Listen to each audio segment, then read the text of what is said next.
You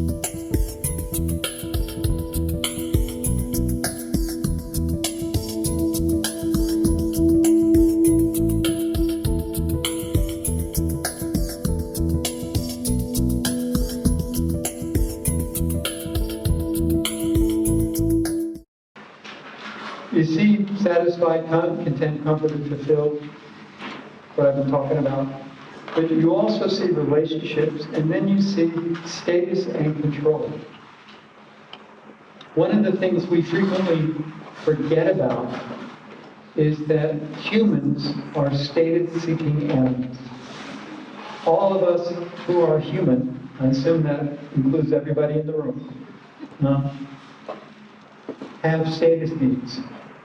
All the people you support have status needs.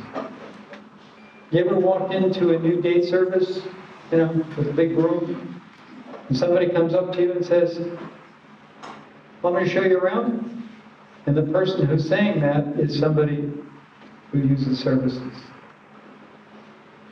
Did you ever have that truly cringe-worthy experience when somebody comes up to you and says, "Hi, I'm Jason, I'm high functioning"?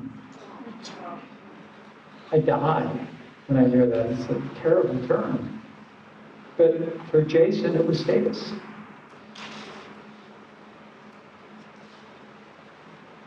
Have you had people tell you when you say, "What do you want to be? What kind of job do you like?" "I'd like to be a pilot."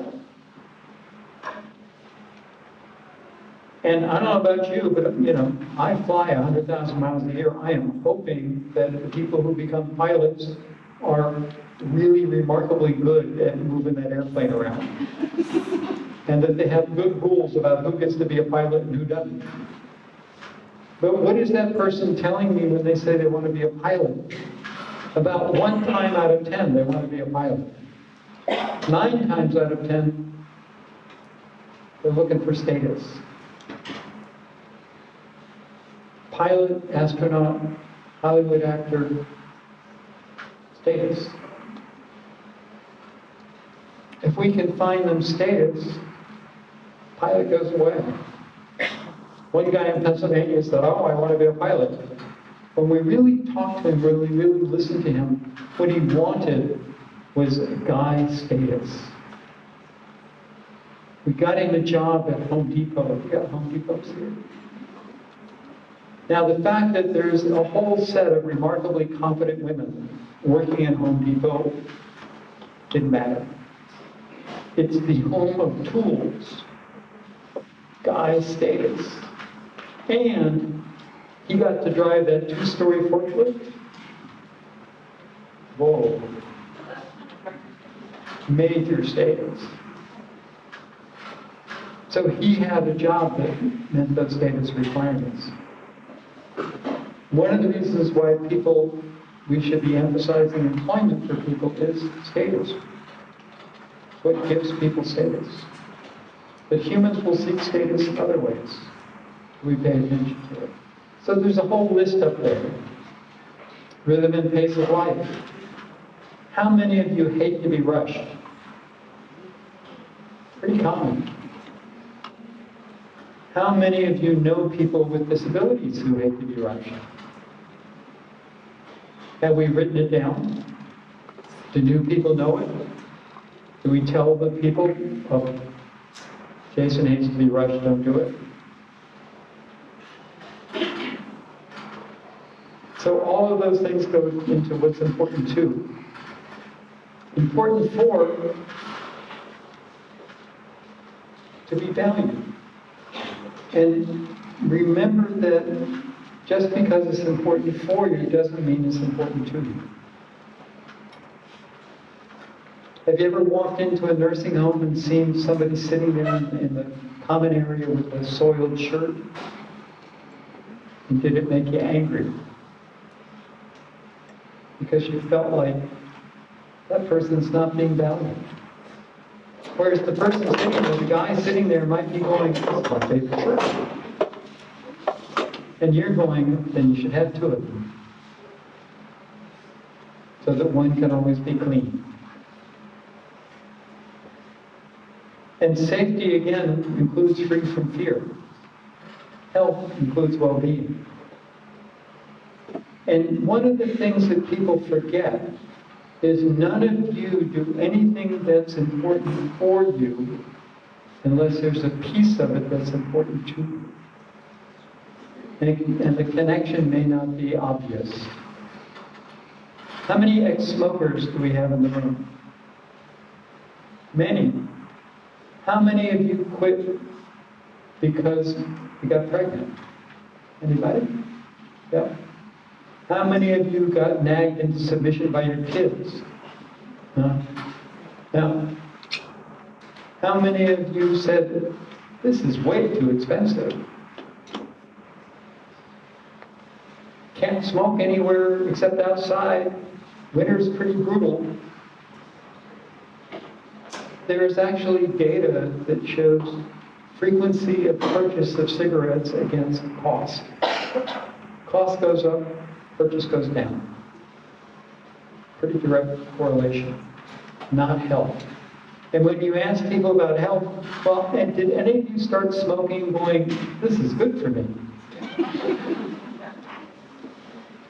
You know, those days were gone in the 50s, when the cigarette companies were saying, Camels are the doctor's choice.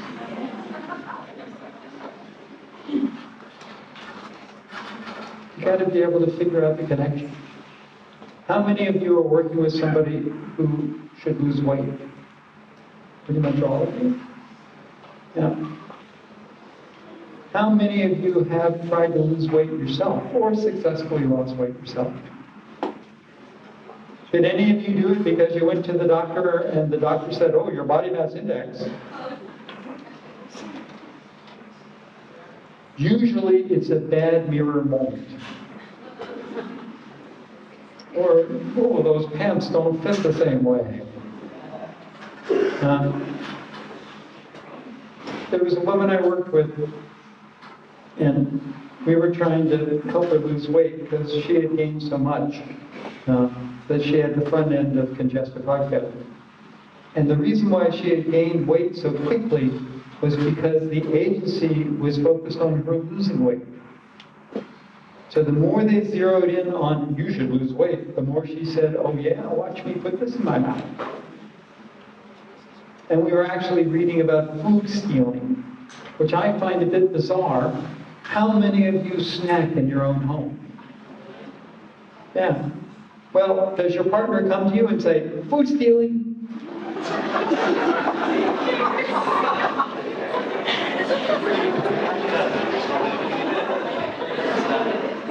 Some of you apparently have odd partners.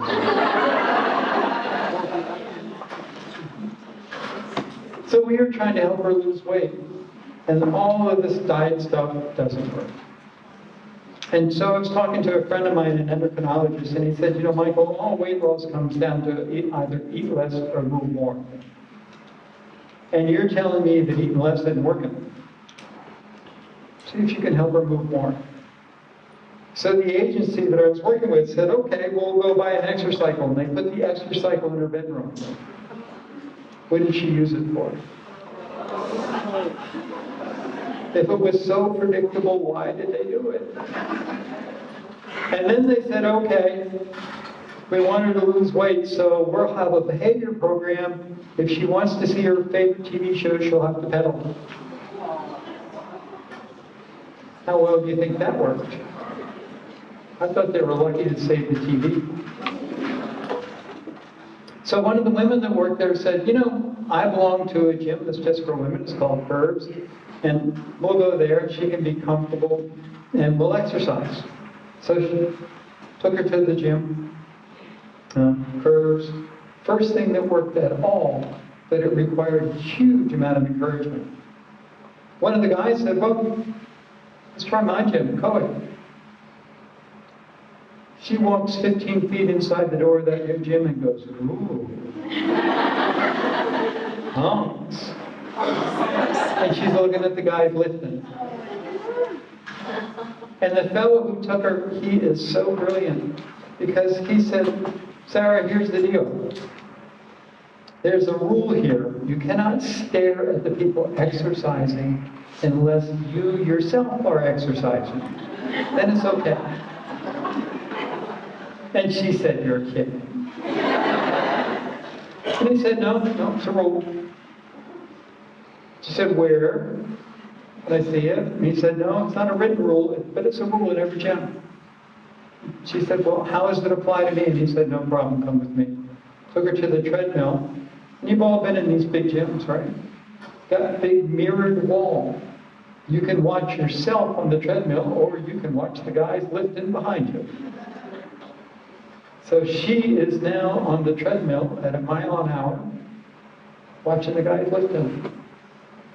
What's the new problem? Getting her off the treadmill. The woman has congestive heart failure. You don't want her to die on the treadmill. Back to the physician who said, this is great, and it's heart rate. As long as her heart rate doesn't go above this, she can be on there as long as she wants. Well, put your hands on the treadmill and it gives you your heart rate. So pretty easy to adjust. One of the other people who, on their staff would be on the treadmill next to her, would glance over, make sure it's there, help Sarah go faster, slower. And after 6 weeks, any of you go to a gym routinely? If you do, you look at the newcomers with a jaundiced eye, because most of them are, there for a week and then they're gone. They're there for 2 weeks and then they're gone. If they're there for 6 weeks, you go, you're one of us. And once she went there for 6 weeks, she could go hang with the guys who were lifting. And the guys who were lifting would be going, hey, Sarah, you are doing great. That is amazing. You are here every day. You're on that treadmill. You are doing great. And Sarah would be going, so are you. And she lost 70 pounds. And it's because they were using this way of thinking. Nobody does anything important for them unless there's a piece of it important to them. And we don't have time, but I could tell you 5 or 6 more stories about how that works, how it has worked for people. But let's move on and look at the skills. When you actually get people to use important to and important for, when you actually use that routinely in the way people are thinking, it obviously helps the person. And we have education systems that are not very good at teaching critical thinking. I don't know about the political ads in your place in Canada, but the political ads in the US require suspension of all critical thinking. Our current campaign is so far into the gutter that it's into the sewer system. And if you look at the ads, you go, oh, I need to not think at all. Just believe. So you want people to learn critical thinking, you want people to be able to look at this kind of sort, and you want people to have a learning culture.